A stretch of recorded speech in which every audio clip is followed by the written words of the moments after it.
Farm4Profit podcast. Take a listen, have a blast. Farm4Profit podcast. Learn about farming while having a laugh. Farm4Profit podcast. 1, 2, 3, here we go. There we go. Oh, we could be on to something. Yeah. I mean, we need more people in here, and maybe not to have a virtual guest. You know, it would sound cooler. But yeah, this is another Farm for Fun episode here coming out right during Farm Progress show time. So maybe you're catching this on your drive home from Farm Progress. Yeah. Because this would be the Thursday of that, right? That's right. And, yeah, thanks for being here. Hopefully we had a good time at Farm Progress show. I think we did. I think we did. We got to talk about that in the future. It's kind of weird, but hopefully our after party on Wednesday went really well, right? And wasn't any fights or anything like that. And it's probably a good thing we recorded this show ahead of time because we probably are hungover this morning when this episode comes out. 100%. Probably not getting out of that. Right. We wouldn't be smart enough to not do that to ourselves. Yeah, it is. But anyway. If you had fun at the party or the Farm Progress show or said hi to us, please tag us in some pictures on social media. Reach out to us. Let us know that we said hello. And if we didn't, razz us anyway. And if you missed us there, couldn't make it, come see us at Husker Harvest in a couple weeks. We're going to be out there. I don't think we have a after party set up yet, but last time we did. I don't know, maybe Kale would open us up. Maybe Laura's Bar. Just down the road would be good, so we could do something there, do some hanging out. So I like it. I'm excited for this guest because it's a little bit off the beaten path. It's not the type of guest that we typically have had, but ultimately, when we have episodes along this path, they've always performed really well. Yep. So this would be a unique one. Are you feeling like you're up to doing an intro? I feel it's a long time since I've queued you up. It's been a long time. I haven't done one forever. In an intro. Let's see if I can get the music figured out. We're going to see if AI did me good. I tried something new. Yeah? I tried something new. Look at this. I didn't blow your eardrums out with the music. That's good. You're getting better. I do know this one, though. I got to wait for the beach drop. There we go. Today on the Farm for Fun episode, it is packed with stories of ranching, culinary adventures, and outdoor life. We're diving into the rich heritage of Calaveras County, California. County. What? You saying something over there? Yeah. Where our guest runs an 800-head cattle operation alongside his wife, Marcy. You might know him as the host of Ranch America on the Outdoor Channel, where he showcases the true grit of American farming and ranching, from bison roundups to the world of Highland cows. He's got a second season coming this September. That's like a couple days away from now when this comes out. And you're about to get an exclusive sneak peek. Hold on tight as we welcome a cowboy, chef, and all-around ranching legend, River Klass. Yeah, all right. I feel like I need another pop thank you. It does. Very nice to be here. I'm very, very proud to be speaking in the Midwest there, Iowa. So you're coming from California, though, right? Right, and there's a tiny little correction that you threw in one more zero than my herd. I lease about 2,500 acres, but there's only 80. We can only get about 85 head on a couple thousand acres. See, I tried something. I said I tried something. I had ChatGPT write that intro. I wish I could. I wish I had that 800, but. So I know my friends are listening to this, and one of those cowboys is going to see me, and he's like, "There you are, bragging again, River, bragging again." Well, so I had to bring that back. I said it before we started recording. You got the hats for 800 cattle in the background. Yeah. Oh yeah. I'm 6 hats. All hat, but definitely cattle too. I apologize for that. No. Yeah, like I said, I think I've dabbled with the chat once in a while, and I'm like, I want to try something new and see if it could do it better. And I prompted it like 3 or 4 times, and I didn't catch that. Every time it added more cattle? Is that what it was? Maybe I should go back and look at the edits. It went from 8 to 80 to 800 real quick. Well, at least you didn't say 8. That would have been terrible to have that many hats and then only have 8 head. 1.2 hats. I don't know. I've got 1 hat and 0 head, so... Yeah, we've actually got David, our co-host that isn't here. He's actually in the Dominican Republic right now, swinging on the swing with his wife. I don't know. He just posted a picture of it. He got us into some cowboy hats when we were down in Houston for the Commodity Classic, and it's a felt one. We both need to get straw ones now for the summertime. Yes. Yeah, definitely summer straw, and then winter with felt. Yeah, and just like anything, especially with the farming, cheap ain't good and good ain't cheap. Exactly, and it ain't Ooh. cool to be cheap either. So what No, brand do you it's go with? it's really the so my felts all come. I like a guy called it's Rand out of Billings, Montana. It's once you get to a certain level of the felt, it's really the shaper. That's where you really you find someone who knows how to shape for your head. That's gonna he can make $100 hat look like $1,000 beaver. So it's the shaper that really can make a hat. $1,000 beaver. Uh-huh. I watched. No comment. I watched a TikTok. I sent it to Dave actually of a. I'm gonna call him a hat. What did he call a hat person that makes a hat? Shaper. A shaper? Because I was gonna almost call him an artisan or an artist, hat artist or whatever. Yeah, but the guy that makes they make the felt. That's one company, but then the people that they bring those blanks in, and then they do the shaping. Yeah. And that's the artisan. Yeah, this TikTok I watched, they took the felt. I mean, it was kind of shaped like a hat, but they cut the edges. Like they did that for this lady. They rolled the edges. They shaped everything and tailored it to her. I mean, what a cool experience. Oh yeah, no, it's absolutely. Let's see, like this one here. This is probably the one I use the most. So just so it's for California. That's California flat hat. Yeah. So and what they do is this part will come and it'll be 5-6 inches. So they'll cut it to whatever length you want here, and then they'll shape all of this into anything you want. But what's amazing is once it gets on, I can ride my horse at a full gallop, and that will not come off my head. That's amazing. And the education that just David gave us was what every little bend and curve means. You're a roper, you're a rancher, it's crazy. It all means something, absolutely. You wear your hat this way, you're single. You wear your hat this way, you're married. It was like, what? You want to. Well, if you want you go and you sit down at a bar and some little gal's got a drink or two in her and she wants to try on your hat. If you're married, boy, or got a girlfriend, that's nobody touches a man's hat but his wife. Wow. I like that. We're learning the education. Man, I think that hat shaper that I saw on TikTok was out of Denver. There's some great ones. I think that's where Commodity Classic is this winter. Yep. So we should definitely do that. That would be cool. Where's which one is the auctioneer of you all? Dave, the one that's not here. Yeah. Sorry. Because that's one of the things I wanted to do on the show. Is a friend of mine was down at Turlock last year when they did the world championship in Turlock. I guess it's in Iowa this year, right? Oh, it could be coming up. Probably next year. It's 2025. The world champion auctioneers and I'm gonna try to get that on the ranch show because it's just such a auctioneering is the coolest.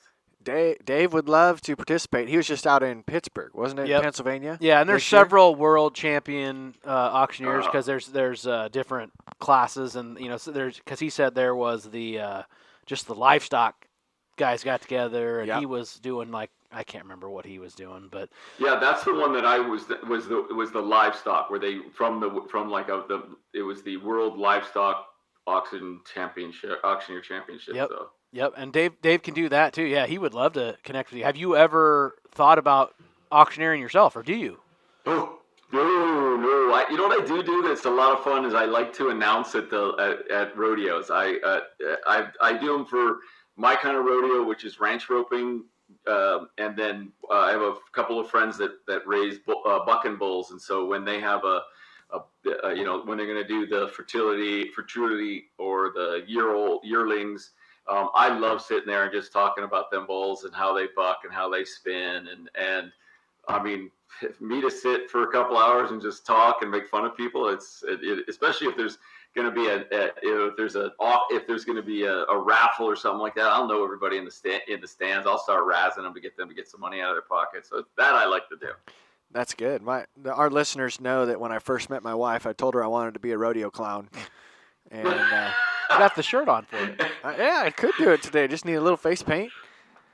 Get it all up and put together. That is some of the toughest people I've ever met at a rodeo as a rodeo clown. See, I'd be perfect. I'm just that tough. You'd get thrown around like a rag doll. I was just thinking about, he said he keeps his hat on at full gallop, and we were at Amusement Park, and they kept telling you to take your hat off when you went on the roller coaster. I'm like, you realize that I've got my hats to where they don't fall off either. Yeah. I can get on a side-by-side, we can take off, and I ain't got to change anything around. But no, they'd still make you put it in the stupid cubby. Yeah. See, I used to be like that, and I've gotten to the point where I don't like it really tight on my head, so it will. They made me turn my hat around backwards on the big slide at State Fair yesterday. Oh, really? Yeah, like, you better turn that around. Well, that's why I can notice my forehead here is all bright white, because everything's usually down to my eyebrows. Yep. So I've got to pull up on my wife cuts my hair, so she's a hairdresser in Sacramento. Nice. So she said, there you go. Leave that hat off for this. You're in the house right now. Let that hair grow. Oh, that's pretty good. So I got to pull up on our screen in the studio where Calaveras County is. So it looks like you are east of San Francisco, south of Sacramento.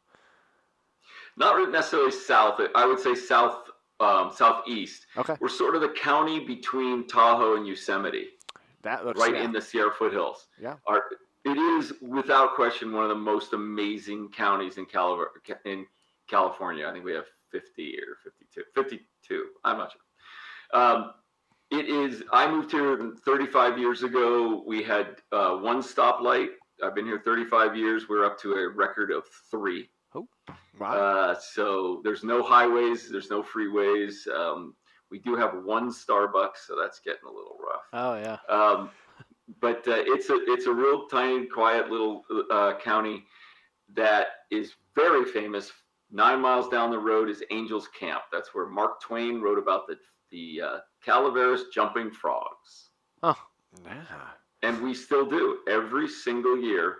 And it's unbelievable. These people are fanatical about getting their frogs. And you have to get the frogs wild. You have to keep them well fed and calm. You jump them, and then they have to go back to exactly where you hunted them down. They can't. It's religion for people up here, and there's about $23,000 in the pot right now for the longest jump. Wow. I did not know. People think it's just one jump. It's 1, 2, 3 jumps, and that's why they're 21, 22 feet. It's a real deal. TerraPlex Ag is your one-stop shop for agricultural drones. Visit www.terraplexag.com to explore their range of drones, support equipment, and technology that provides you the accuracy and efficiency you need. Their experts have training and support services to help you use your equipment safely and effectively. Or you could have them custom apply your chemicals themselves. Unlock the agility that you need to accelerate profitability on your farm with TerraPlex Ag, delivering cutting-edge solutions for yield maximizing results. Visit www.terraplexag.com. So it's not a frog that's like just from your area. You guys have this competition. Yeah, it could be anywhere in California. Okay. And you get them from, you got your special pond. It's like mushroomers, they got their special spot. They got their special pond.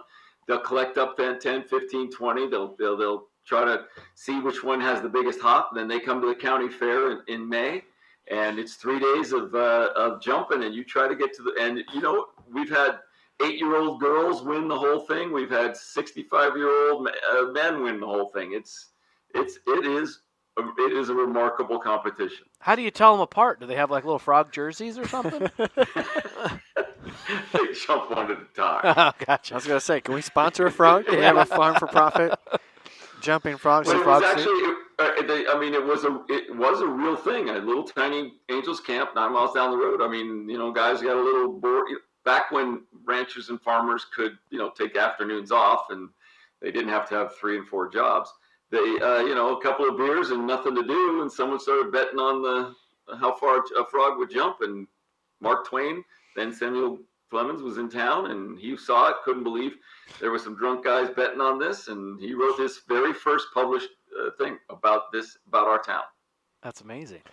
I'm reading it here that there are actual frog jockeys that train the frogs. They will. They're not riding the frogs.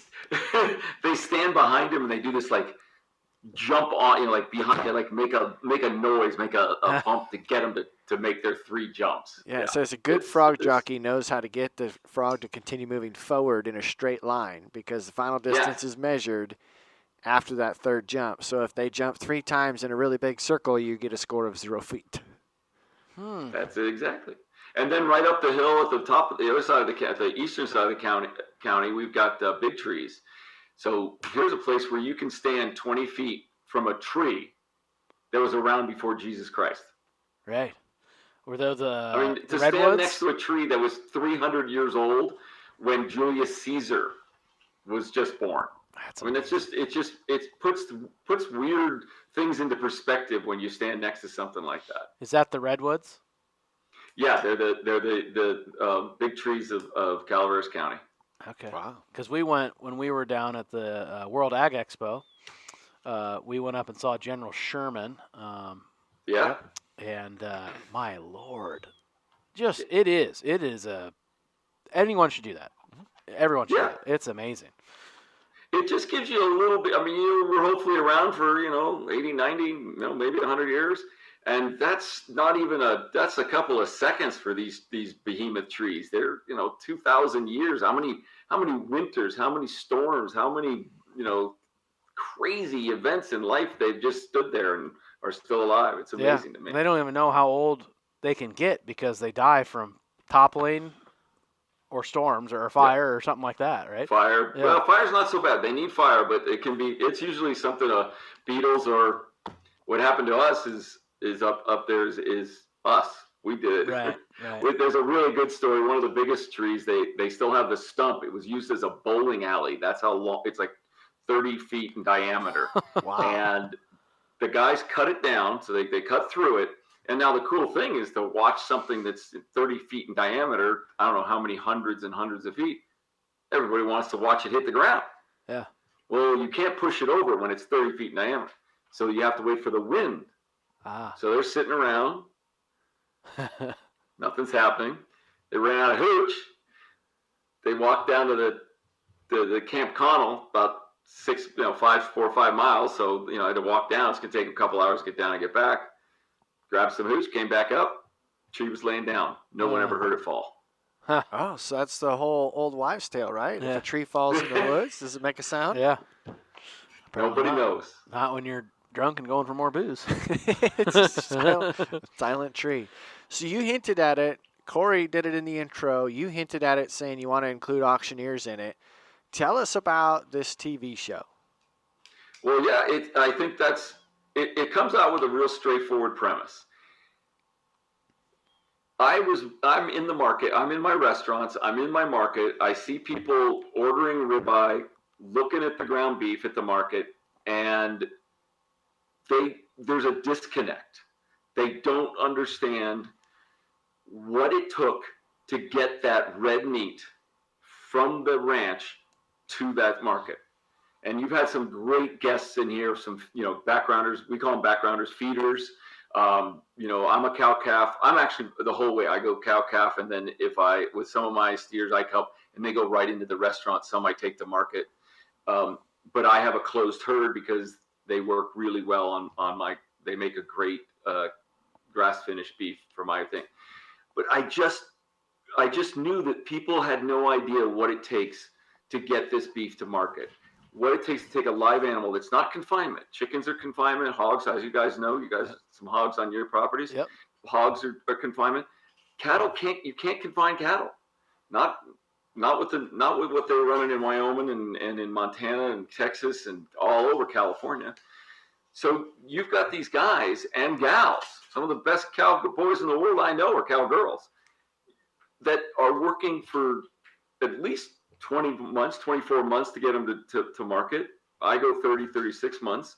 I've always said, I love this animal. I protect this animal. I serve this animal until it's time for them to serve me. Right.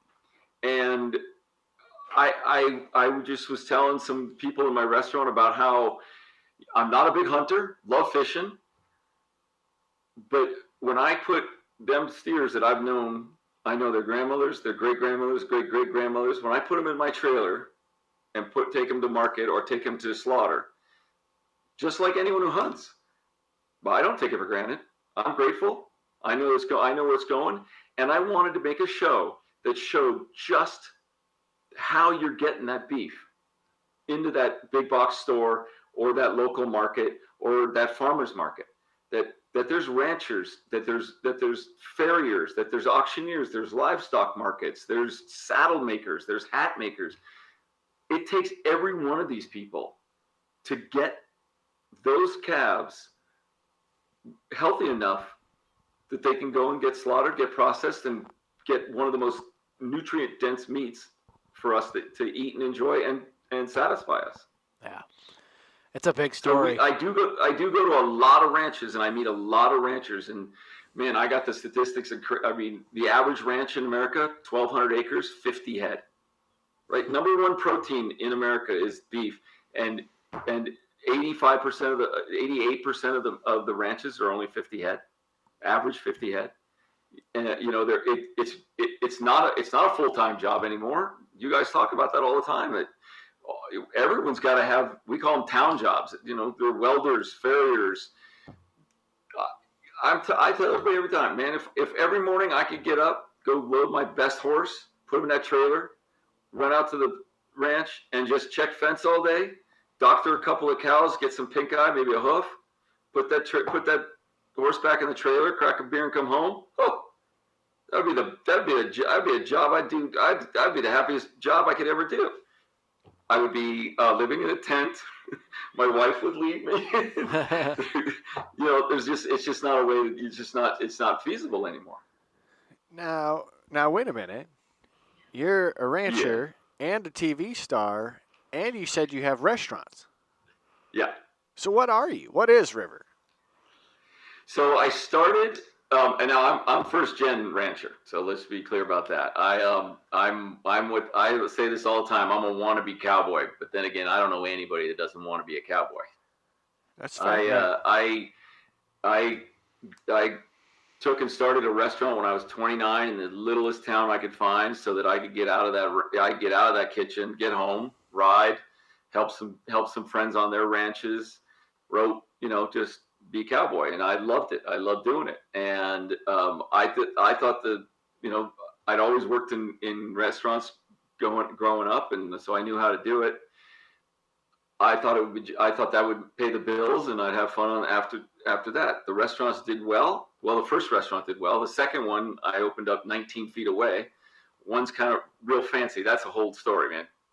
I don't know what I was thinking. Most people, they open up their little hamburger stand and they do well, and they're like, oh, I'm going to open a really fancy restaurant. No, not me. I opened a really fancy restaurant, work my tuchus off, and the minute I can find a place, I open up the burgers, pizzas, and tacos. Yeah. And they're 19 feet apart. So I'm not when they say you're a restaurateur, there's only 19 feet between the restaurants, so it ain't that big of a deal. And I love it. I love our little town. I love everybody that comes through. We get a lot of tourism. We got Allison Krauss and Robert Plant coming Wednesday to the local amphitheater that's right 1.5 miles from downtown. That's We've cool. had Brad Paisley, Hank Williams Jr., Shell Crow. We've had them all out here. It's a cool little town. So that's where I was starting, and I was having some great fun with it. And one day, 20 years ago, a couple of cows ended up on the property, and 2 became 6 and 8 and 12, and there it was. Then it was 800. Yeah, it was 800. Yeah, then it went to 800. Your lips to God's ears. And then that's when it really started. That's where the TV show came, because someone was in town that started hearing me, after maybe a beer or 6, hearing me just rant about how silly this is, that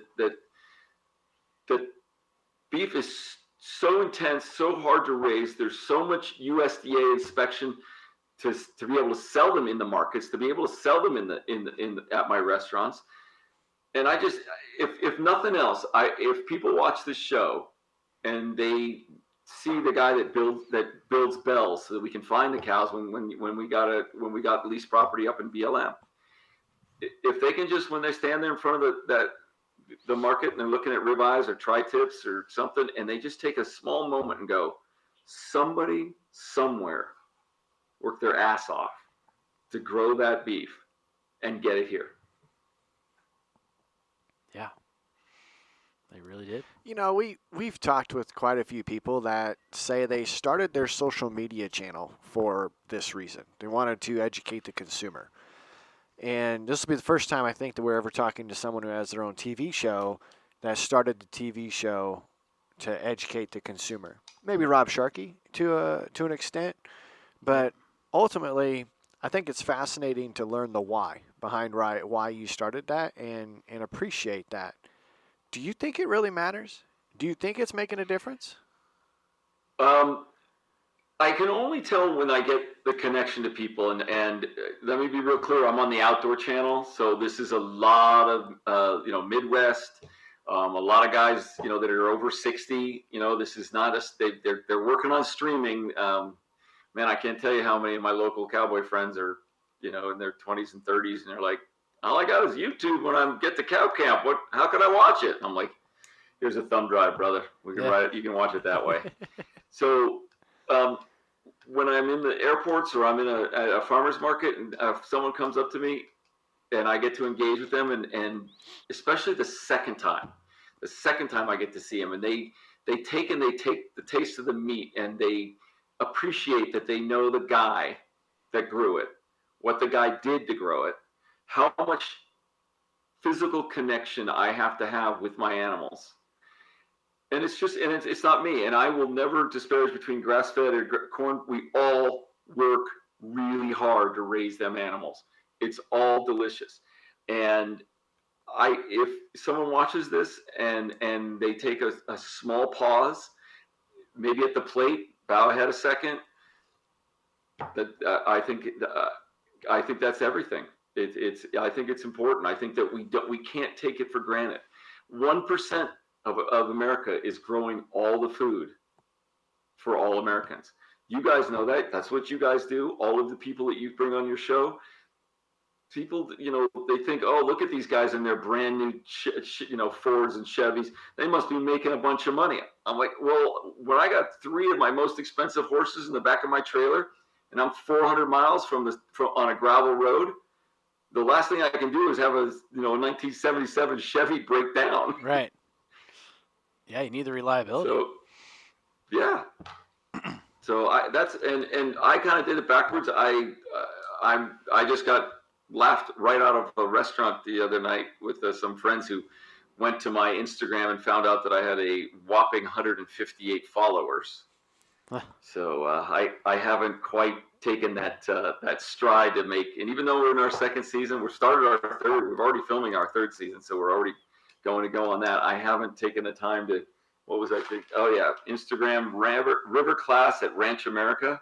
See, I'm trying to figure. Yeah. So that's how you can follow me at River Klass at _ Ranch America. Well, you still have more Instagram followers than I do. So I don't know what the code is to crack Instagram when you don't have a nice set or like it's like that's like that's the easy route. Yeah. Definitely so. But everyone I talk to that wants to, that wants to promote you, their first question is, well, how many followers do you have? I'm like, I got 3 trucks. Yeah. Let's talk about the story, man. It's the story. He needs the Tom Brady jawline, the really white smile, the twinkle in the eyes. Yeah. I want to know, because I don't get much time to consume media, even though I'm in media. I don't get much time to even get on YouTube or watch Netflix or the Outdoor Channel, even though I love hunting and farming and all that kind of stuff. Is this all filmed on your ranch, or do you go around and do everywhere? Man, you guys are good at this. See, this is actually really fun because on my show, I'm the host. Yeah. And so this is really fun for me to go to be on this side. No, what we do is the first season was tough because we had to call people, and I don't know if you all had many interactions with cowboys. I'm sure farmers are probably the same way. man, getting them to talk, it's like you got to squeeze them to get something out of them. And yes and no is about the biggest answer. So now that the show's been out for one season, we got into that. People have been coming out from, man, the guys in North Dakota, Billings, Montana, Whitefish, Montana. They've contacted us and said, hey, we got a really cool operation up here. We got ag tourism. We're running 400 head of cattle, but but I got 4 kids. They can't take over this ranch with 4 kids and make a living. So we're going to put in a brewery. We're going to put in a bed and breakfast. We're trying everything. Come up and see us. And so I travel all over. We've been to Texas. We've been to Wyoming, all of the states, and we meet with ranchers. I go out, and I'm not just talking to them. I obviously like to talk. The show's not really interesting if you're just 2 of us are just talking. My favorite stuff is they pull up a nice blue roan out of a trailer. We get on one of them horses and we go out and we do some work. We go and we brand. We go out and we go check fence. We go doctor a hoof. I can talk. We can talk. At a full trot to get out. I mean, man, the Tyler out in Riverton at Wyoming Cowboy Cuts. That's someone to look into. Boy, he's a good man. He is working hard at bringing beef to the market, and he even takes. I'm terrible at side. He even has a way of feeding a couple of his steers red wine to give put a wine flavor into the beef. Wow. Yeah. I think if I was a steer and I had the opportunity to be wine drunk all the time, Heck yeah. Yeah. He grains them out on some of the best cracked grain and gets some red wine in there. And he says he won't tell me the secret of how he does it, but he says the flavor's amazing, and I tasted it. But it's for me. I mean, he was funny too. He's like, oh, let's go out. We got to go pick up 4 or 5 of my bulls. They're out on the small pasture. I'm like, okay, no problem. We travel out, pull over, and he's like, okay, we're here. We're going to go get them. They're on the other side. There's our little small acre, 17,000 acres. That was just small. Whoa. Right. But we go out and we'll just trot out and ride, and the drone will kind of try to follow us, and we're all mic'd up, and we'll talk for an hour just at a full trot. It's my favorite thing in the world. I'd rather be working and giving vaccines and pulling ear tags than just sitting in a chair talking to them, because I like to be busy. So who's running your ranch and your restaurants when you're gone doing that? Well, I think that when you have restaurants and you're not there, you have a lot of partners. Uh-huh. As in, I don't believe everything that is consumed in my restaurant gets paid for, but most things are getting paid for. As long as you have more at the end of the month than when you started. Yeah. The restaurant's my first one, Grounds. I started when I was 29. I'm 61, so that's 32 years ago. It's an institution. I have incredible staff. They are more committed to it than to me. And Firewood is 20. The one right next to it, that's 22 years old. 24 years old. Started in 2000. And I have an incredible staff. I pay really well.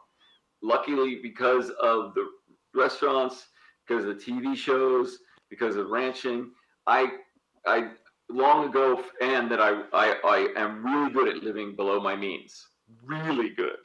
So I like making sure that my staff gets paid better than anywhere else, so they don't have to go anywhere. And if I can make a little over a long time, that's a way better way to go than to be constantly retraining someone so that I can squeeze them like an orange. So I wrote down a couple of things while you were chatting, and we recognize too. You talk about going into the 3rd season, and people are starting to reach out to you. Our podcast really grew, and our channels really grew when we started listening to the suggestions that our listeners were giving us, the guests that they were introducing us to, the opportunities that they were providing. Either they wanted to be on or knew somebody that would be a great show. So it's cool to see that. I bet you it grows even more and more when you get suggestions from those that have watched or want to be on. 100%. Wayne Muth out of North Dakota. I mean, everyone, we all watched, or not everybody, but a lot of people, not my cowboy friends, but a lot of my friends watched Yellowstone. Longmire was one of my favorite. That's Colorado. I mean, a lot of people think of Texas cattle, California cattle, but North Dakota, let me tell you guys, if you've never been to North Dakota, there's a reason why they call it North Dakota nice. That is some of the most beautiful beef country I've ever seen, and some of the nicest people. And I had never found out about the place. Had a listener during COVID watching the show go, "Oh, this son of a gun's got to come out and meet my friends." And I've been out there 3 times now. And Chef Angus, $1.5 million bulls coming right out of Mandan, North Dakota. Here's my favorite part. They're like, "Oh, we're going to go see this guy that makes branding irons. He's there in Mandan." And I was like, "Oh, okay, let's go meet a guy that makes branding irons." Like, I mean, branding iron, that's all your local welders. We pull up and it's L&H branding irons. And I'm like, L&H? So I was like, called my wife, "Hey, hon, take a picture of our electric branding iron, send it to me." Sure shit. I have an L&H branding iron I bought 25 years ago, built right there in Mandan. There I am going to do an interview with the man whose grandfather patented the electric branding iron in St. Anthony, North Dakota. And I would have never found any of these people or any of these things had it not been a viewer. That's cool. That's so cool. I'm telling you, these doors just keep swinging open because people get into the show and they're like, "You gotta come see this. I got something cool you gotta see here." If you're looking to boost your harvest efficiency this season, look no further than Brandt. All of their grain cart options are designed with you in mind, from unmatched durability to innovative features that make unloading easier and faster. Not to mention their unique large footprint track configuration that reduces field compaction and increases flotation throughout your field. They're the hardest working, most efficient units in the industry. Brandt grain carts are here to be built to keep you running smoothly. Visit Brandt.ca today to learn more information and see why farmers across North America trust Brandt. That's Brandt.ca for more information. Strong, reliable, built to last. I've been pulling up these websites. So first, the Cowboy Cuts guy obviously must be really popular because everything was out of stock on his website. Oh. He's okay, so that is a big misnomer. And I people always are like, "Oh, River, come on, man. I'm trying to get a freaking ribeye from you." Well, they're not Dutch hounds. There's only so much ribeye on every steer, and we can't just, we get, 1,000 pounds off 750 pounds off a steer. It isn't all ribeye. There's a lot of ground meat. There's a lot of tri-tip. There's a lot of chuck, a lot of ground. So, but there's not, the fillet's only so long. There's only 2 of them. So anyone can sell the fillet and the ribeyes. To be successful at selling direct to consumer or to restaurants, you got to get rid of the ground. Yeah. And that's that's what I'm gifted at. Is I've got a smash burger at Firewood that is, and here's my favorite part about this. And again, I'm terrible at my self promotion. I think I have a little piece of paper that sits by the cash register says, don't forget to try River's smash burger. But it is the smash burger that I have at Ground. I get to run all my ground beef. I'll go into that.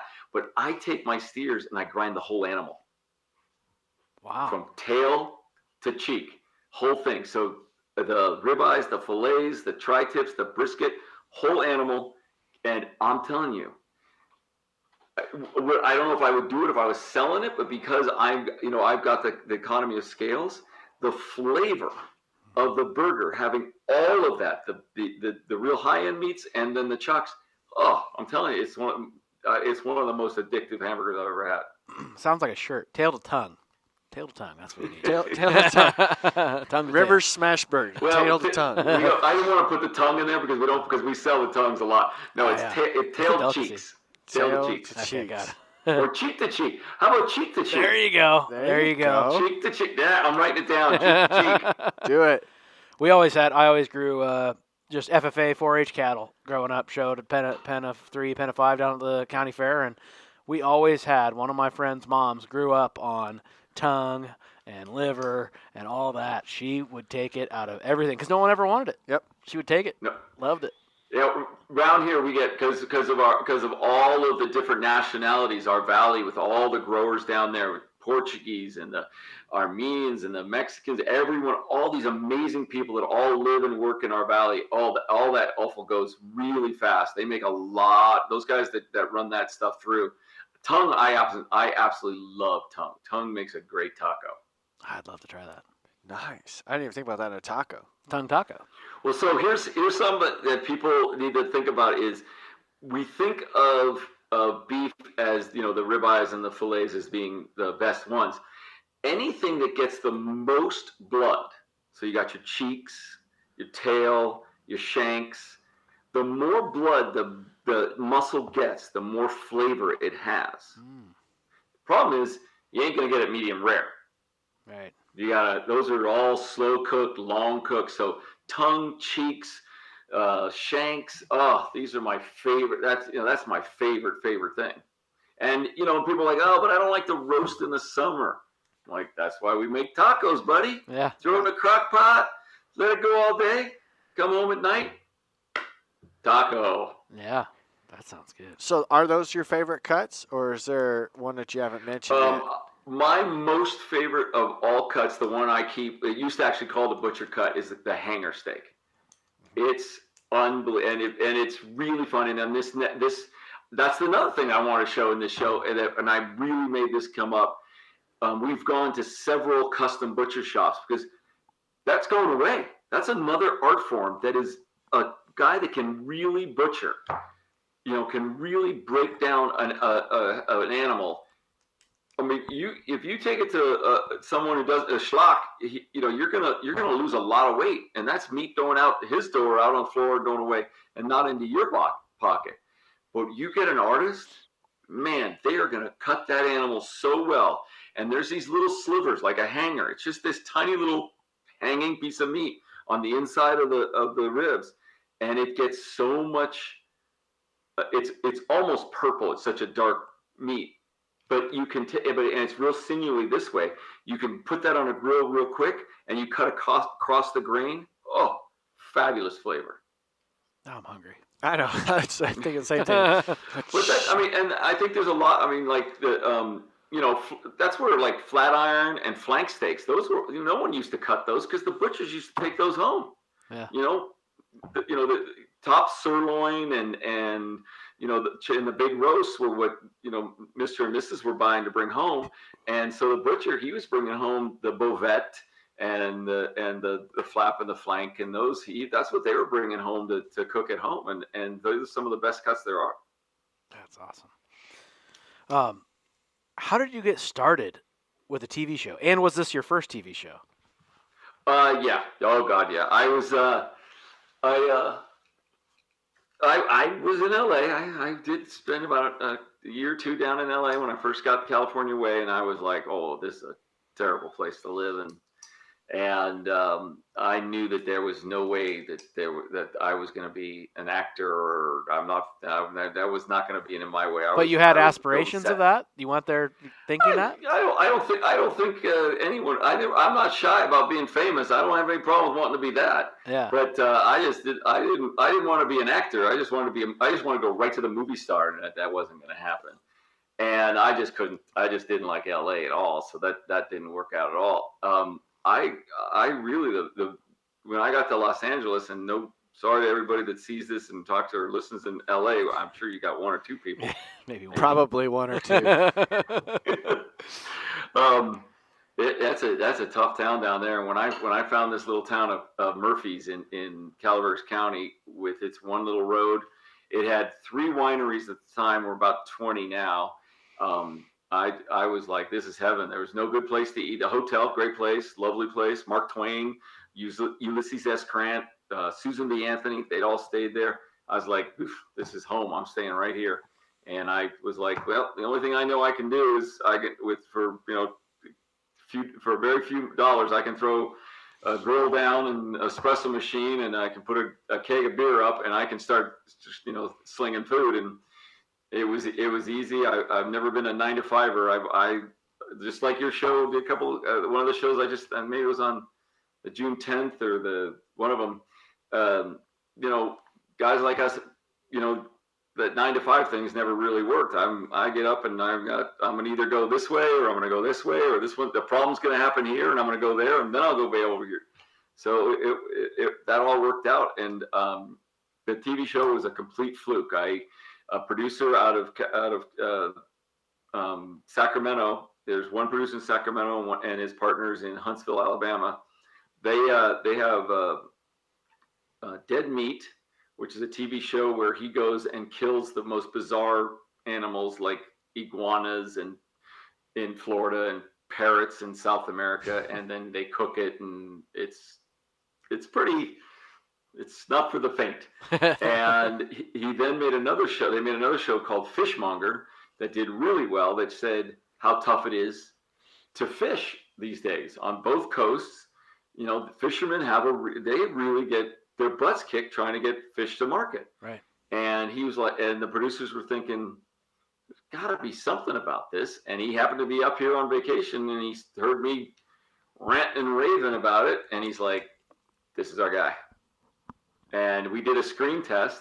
That was probably my favorite thing. We did a little screen test where I just rode around, went up and did some roping in my arena, went out and fed my cattle. And then he interviewed me a little bit, and they put it all together. It looked pretty good, a little sizzle reel. And he said, okay, we're gonna put this into the Outdoor Channel. It's gonna take a couple of months. They're gonna take a look at it, find out if there's a place for it. So settle down, don't worry about it. No news is good news. And this was a Thursday afternoon. And he said, so it's gonna take a bit. And sure as enough, Friday morning, the next morning, he called up and said, I've never seen it, but they just took us on for 8 shows. We're ready to go. They sent us the money. We're ready to go. And the neat thing was, they said, the Outdoor Channel, we cook enough. We want action. We want this guy riding, talking, branding. We want to see exactly how this happens. How, just like, that calf comes out of a first-year heifer. It's got scours. He's got an $85,000 new Ford, and he's sticking that calf in the back. It's shitting and belching and throwing up all over the place. That's fine. That's what he'll do. That's what a rancher will do. Get it home, get it taken care of, get it back to its mama. And that's what we show. That's awesome. Wow. So it's funded by the Outdoor Channel, or did you have to source the sponsors yourself? That's actually my favorite part, and probably the reason why I'm a little bit jaded is Outdoor Channel. There's very few, I know it's less than probably 5 shows that they actually own and produce, and we're one of them. I'm sponsored by Carhartt and Camp Chef, and there's a couple of some spice companies, but we are not. They are not sending. They're sending us barbecues for me to use if I'm barbecuing. They're sending me Carhartt shirts to wear when I'm being riding, but I don't have to say a word about it. We get a budget.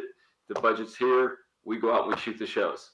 And it really takes a lot of pressure. We don't have to spend all day going, boy, look at my gun and look at my scope and look at my shirt. And we can really, really get to the rancher, talk about the guy and the gals that raise the horses, build the saddles, work the rodeos, the pickup men at the rodeo, the guys in every livestock market that's in every county in America.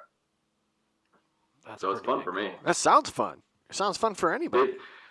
It is. I'm telling you, people. My wife used to travel for a living, and she's like, "Oh my God, I can't believe you want to get on a plane." And I'm like, "Are you kidding me?" I get up 4 a.m, because the airport's a couple 3 hours away. I'm like, I'm up. I'm at the airport.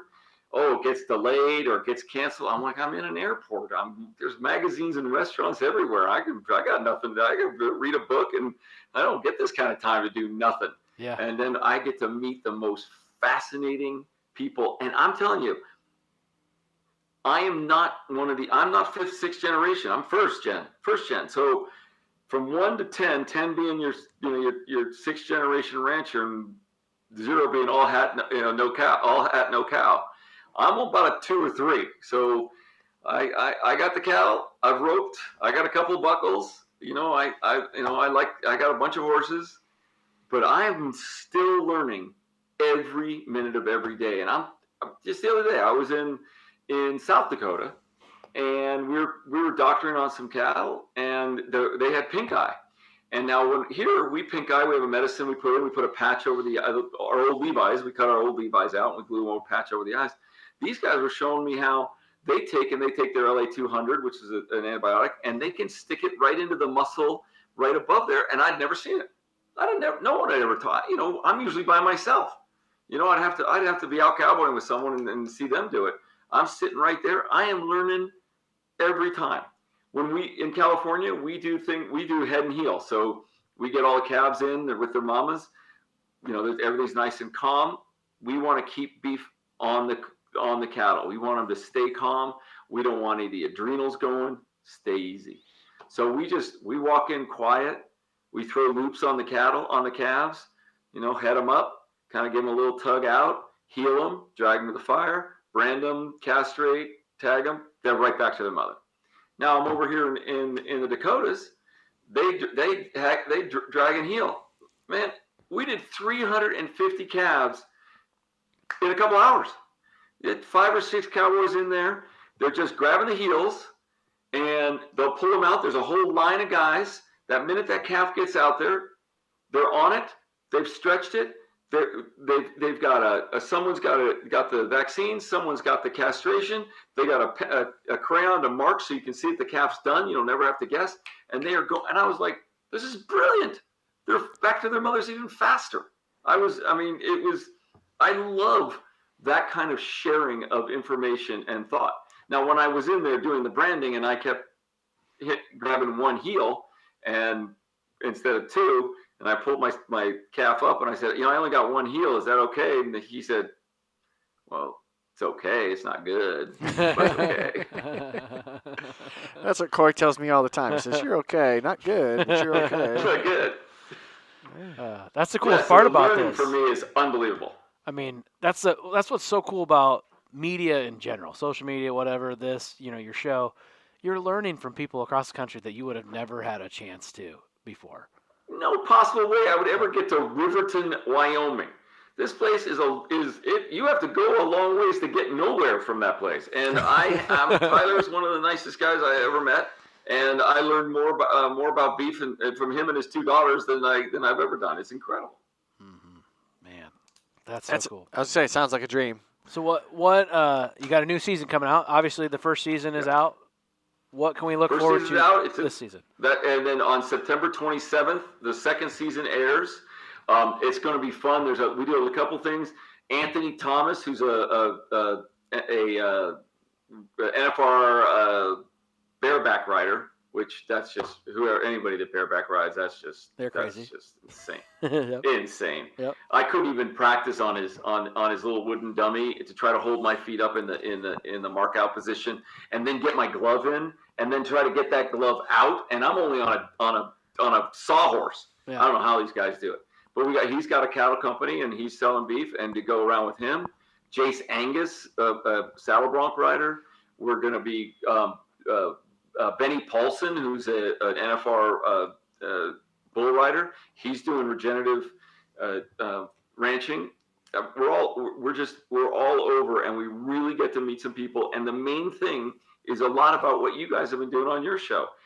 We're showing that these people, to survive, they got to think out the box. They got to think, like I said earlier. There was a woman in the first season. One of the gals. She said, the death of any ag business is when a person says, well, that's how we've always done it. Mm-hmm. Because that's the way we always done it. That don't work no more. And we have got to innovate. And we are making all the food that we need that we're consuming in America. And like that one fellow said that you had on the show, I can't remember. I wrote his name down, but I don't know where it is. Being able to show that this beef is coming from here in America, not from somewhere else, where the ground beef is, so you don't have 30 countries when you go to one of the big box stores. There's a lot of stuff we can do on both sides, from the packers, and I can always, like anyone, I can get down on the packers like everybody can. That's a whole episode right there. But the guys and gals that are working their butts off either growing it or raising it so that we can eat it. These people, they've got to be innovating, and they need to be shown. Their story has to get out there so that when you go to your market, you just say, hey, thank God for them. Right. Because look at the reason why I have leases. It's not because I have the money. I don't have the money for it. The reason why, and why is there land coming up for lease? It's because families that are 5 and 6 generations, their kids are like, hell no, that's way too much work. I'm going to go to the city, work from 9 to 5, make a whole bunch of money.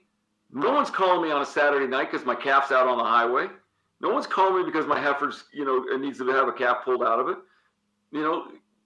Yeah, I understand.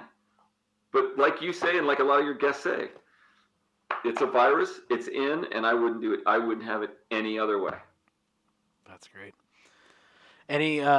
So you said you're filming season 3 right now? Oh yeah.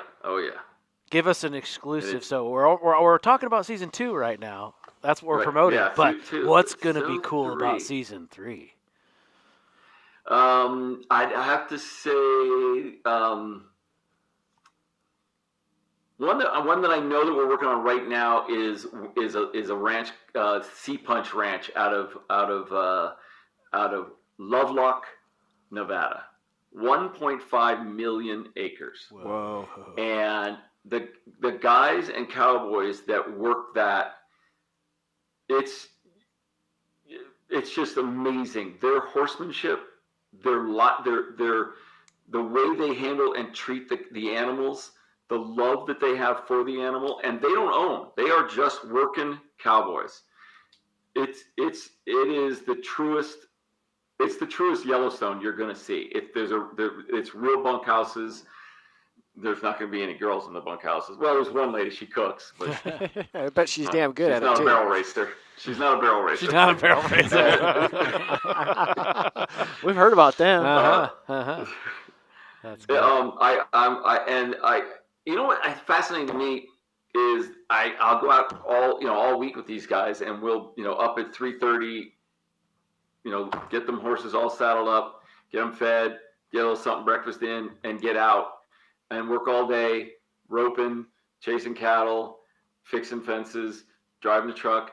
And then come Friday, these guys put their horses in the truck, drive 3-4 miles to town, pay to go into the rodeo and compete at riding, breaking horses, and roping. What they were doing all week as a job, they're paying to compete on the weekends. Yep. And I'm always the first one there. I love it. That's awesome. Yeah, and then if you come out here for the World Champion Auctioneer stuff, you'll have to get with David. And that's something. Another thing, people think even on what was it, Letterkenny, that Canadian show, they make fun. People always make fun of these of auctioneers because it's a funny thing that these auctioneers, though what they say, it's not something normal people see on a day-to-day basis. Me, I see it every Wednesday. We go to the livestock market. There's an auctioneer. It's part of my vernacular. Yeah. I think that people have to understand that is not. They're not doing it. It's not doing it to be funny. It's real business. It's a real deal, and there are people that are really good at it. That's great. Wow. I'm looking forward to it. I want to get together with you when you come out to Iowa. Yeah. I absolutely want to do that. Yep. No, this has been an absolute pleasure. And as you've listened to some of our shows, you know that we always have a question at the end that we try to provide our audience with a little extra insight. And right now, we're trying to help those listeners of ours that feel like they maybe don't balance work and personal life the best way. So the question we've been asking is, how do you juggle work and family? That's a really good one. The best part about it, right, is there's no wrong answer. It's the way. Absolutely. No, I'm trying to be. It's making me think about it, and so that I can come up with what's coming from here. And I'd have to say that every day, the day starts great. Even if the first phone call is something's broken. Right before that phone call, the day is just great. And I know that no matter how rich a person is or how handsome a person is or how healthy the person is, I really value what a person does when things go wrong. How do they handle that? What do they do with that challenge? If they're gonna, if it's what I've had to learn. It's what makes me, my wife, my kids, what we get along with is if I guarantee you something's going to go wrong every single day. If you know that's going to happen and you roll with it, it's a challenge. Let's see if we can fix it. And you don't make other people's life miserable, and you just get things done. Life was a lot easier. I know every time I'm driving down the road, I got a bunch of trucks, but I drive this beat up old 90 Chevy. My wife does not like to drive. Seat's all beat up, has a hole in the exhaust pipe. So, and I don't drive over 35 miles an hour. People see this truck coming, they know they're going to use a different road because they're not going to go slow. If someone comes up real fast on my butt, I just pull right over. And I think that guy, his mom he just got a call. His mom's in the hospital and he's got to get there. And I'm like, you know what? If I pull over and he's gone and he gets there, great. If he's a pain in the butt and he's just being that kind of a person, he's out of my life. Either way, I've won. He's on his way to his mom or he's out of my life. Right. I don't know the last time that I've driven 35 mile an hour. Just going somewhere. Our roads are a little twisty up here. Yeah. We don't have those. I've been on those, like some of those roads in North Dakota, especially those ones. You got those roads where it's flat and then it drops down. What are those? Yeah. The ditches. And it's a dead flat gravel road and it's dead straight. I can't believe the speeds that some of you guys all drive those on gravel. Yep. Yeah. Yeah. I prefer gravel, more grip. More grip. Well, no, less, kind of. More play, less grip. There you go.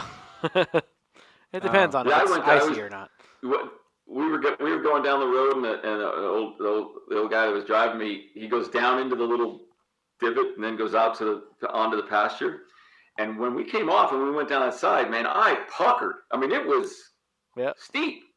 And he reached over and just tapped me on the shoulder and goes, "Don't worry, son. She'll slide before she'll roll." Oh, yeah. Oh, that's good. I like that. that. I think if, life's, I'm so grateful for existence, and struggle is part of existence. So embrace, as Jace Angus, probably one of the coolest guys I know, NFR saddle bronc rider, embrace the suck because it's going to be there. And the great thing about good things is the same thing about bad times. They're both over. They're both going to get over. Yes, they are.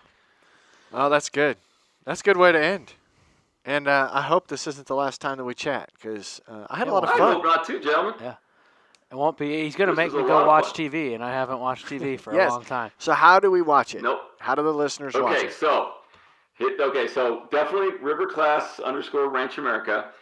The easiest way, especially if y'all don't have your DirecTV and you want to stream, there's a thing called Friendly TV, FRNDLY.com, friendlytv.com. And that has all the outdoor channel stations on it. It's $4 a month or something like that, and it has everything. You can DVR it, and it has all those westerns and countries and things like that. But we're really hoping is that in the next few months that there's going to be a new station called My Outdoor, which will be the Outdoor Channel's streaming process, so that they can start to bring all of their episodes and be streaming on My Outdoor. That's what my hope is, because I got a lot of guys that are just they're out at cow camp with their Starlink set out, and they've got a little either their little iPhone or they've got a little laptop, and that's the only way they ever know the world even exists. And they sure like to make fun of me when I get to town. Yeah, that old cowboy camp didn't have Starlink back in the day. No. No, it didn't. They got them now. Yep. Oh, that's good.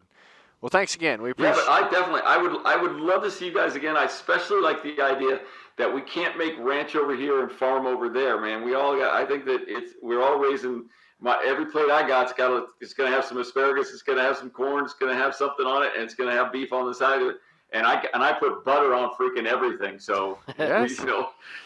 we're all in it together, and I think that we all work really, really hard. And I think the Americans need to know when you're going to your nice stores, just know how hard a man and a woman have done to get that to your table. Yeah. I love that message. I love what you said. You said you have grass-fed finished beef, and you said it doesn't matter. The people that do grain finish, whatever, it takes all kinds. I love that because I hate seeing on like the Facebook, someone will put like this color of meat, this color of ground beef, and this color of ground beef, and this one was finished with this, and this one was finished with that. It's like, hey guys, we just need to sell beef. I want the right? wine finished. We just need the beef to go. Yeah, and exactly. We need to finish. And you know what? What I tell people, because people do the same thing in the restaurant. They come in and they're like, oh, River, what's your best wine? Well, I'm like, well, I can't reach in and touch your, taste your tongue. If I give you a glass of wine and you hate it, then that's a bad bottle of wine. But if I give you a $2 glass of wine and you love it, then that's my best wine. If you love it, that's what's the best wine. So I say, the same thing with beef. Go out to your farmer's market. Go into the stores. Go find someone. If it's grass-fed, corn, grain finished, taste it. Grab. I mean, it's $6, $8 a pound for some. Grab that. Make a couple burgers. You don't like the flavor of it? Get to the next guy. And until you find someone, then eat that beef, and you will make a rancher happy, and you'll be happy within your tummy. Yeah. River's words of wisdom: don't touch a man's hat, and don't taste the tongue. Don't try to taste a man's tongue. There you go. If you're married. All right. Well, I hope everybody there watches Ranch America, and we get bigger and bigger and bigger. Both of us, all of us, get bigger and bigger. Yeah, we will. I love it. Corey, what do you tell the audience? Crack cold one. You deserve it.